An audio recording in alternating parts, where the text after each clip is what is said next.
Hello दोस्तों, हमारी आज की इस कहानी का नाम है मन का मैल। वाह माँ, यह साड़ी तो बहुत जच रही है आप पर, कहाँ से लाई हो? अरे बेटा, मैं कहाँ बाजार में जाती हूँ। पहले तू ला देती थी, अब तेरी भाभी ला देती है। सच में बहुत अच्छी पसंद है उसकी। देख, तेरे लिए भी 2 साड़ियाँ लाकर रखी है उसने। सच में बेटा, हमारी किस्मत अच्छी है जो ऐसी सुशील और समझदार बहू मिली है। सारा घर संभाल लिया और मेरा भी कितना ख्याल रखती है। माँ माँ करके सारा दिन आगे पीछे घूमती रहती है। उर्मिला जी ने अलमारी से साड़ियाँ निकालते हुए कहा, रहने दो माँ, आपको तो सब अच्छे ही लगते हैं। ये सब शुरू शुरू के चोचले हैं, अभी आपके हाथ पैर चल रहे हैं तो माँ माँ करती फिर रही है।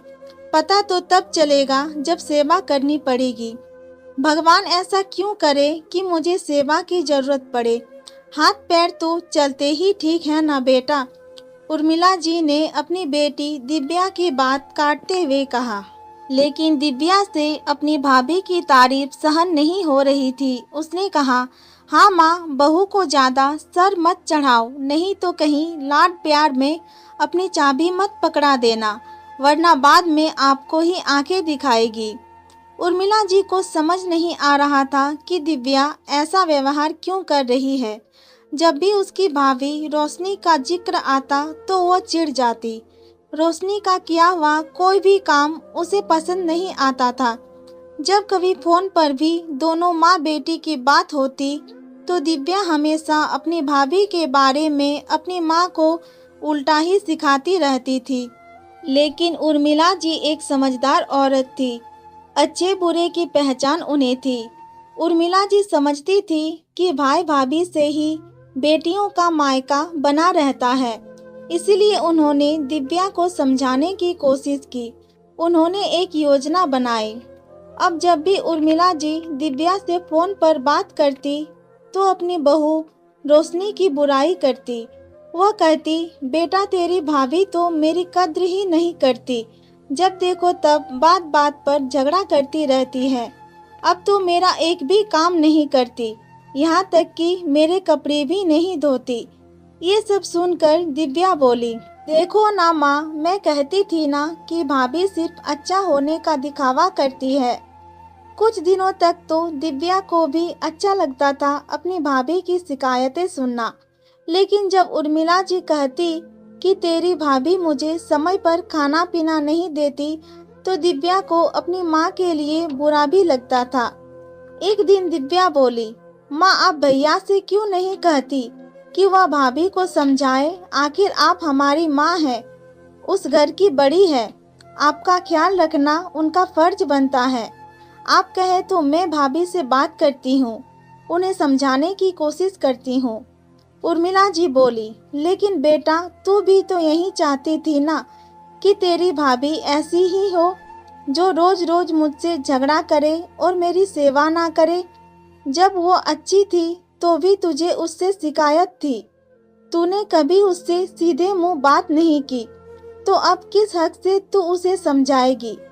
ये सब हमारे कर्मों का ही फल है जो मैं भुगत रही हूँ। उर्मिला जी की बात पर दिव्या निशब्द हो गई। लेकिन अपनी माँ की तकलीफ सुनकर उसे रहा नहीं गया। एक दिन वह गुस्से में अपने मायके पहुँच गई। लेकिन जाकर देखा तो वहाँ अलग ही माहौल था। उर्मिला जी और रोशनी रसोई में हंस हंस कर बातें कर रही थी। माँ गैस पर चाय बना रही थी और भाभी पकोड़े का घोल तैयार कर रही थी। साथ ही भाभी माँ से पूछ रही थी कि माँ आज कौन से पकोड़े खाएंगे, प्याज के या पनीर के। बहू आज तो पनीर के ही पकोड़े बना ले। अब दरवाजे पर खड़ी दिव्या अपनी माँ और भाभी को देखकर हैरान थी। माँ तो बोलती थी कि भाभी बदल गई है, मेरा बिल्कुल ख्याल नहीं रखती, लेकिन यहाँ तो दोनों सास बहू को देखकर लगता ही नहीं कि इनके बीच कभी कोई बहस भी होती होगी। रोशनी की नज़र जब अपनी ननद पर पड़ी तो वह खुशी से चहक उठी। अरे दीदी, आप आइए ना, बहुत दिनों बाद आई है और वो भी अचानक से। दिव्या को देखकर उर्मिला जी के चेहरे पर भी मुस्कान छा गई। अपनी माँ को खुश देखकर दिव्या की आंखें खुशी से नम हो गई। जितनी देर वह मायके में रही तब तक यही देखती रही कि भाभी माँ के साथ कितने प्यार से रहती है। उसने कभी अपनी भाभी से सीधे मुंह बात नहीं की, लेकिन फिर भी दीदी दीदी बोलकर उसके आगे पीछे घूम रही है। अकेले में उर्मिला जी दिव्या से बोली, बेटा सच बता, तू यही चाहती थी ना कि तेरी भाभी मेरा ख्याल रखे? तो पहले तू अपनी भाभी से इतना उखड़ी उखड़ी क्यों रहती थी?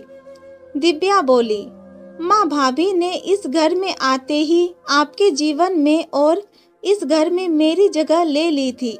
ये शायद मुझसे सहन नहीं हो रहा था, लेकिन अब मैं समझ गई हूँ कि यदि भाभी अच्छी हो तो मेरी माँ हमेशा खुश रहेगी और मेरा मायका भी आबाद रहेगा।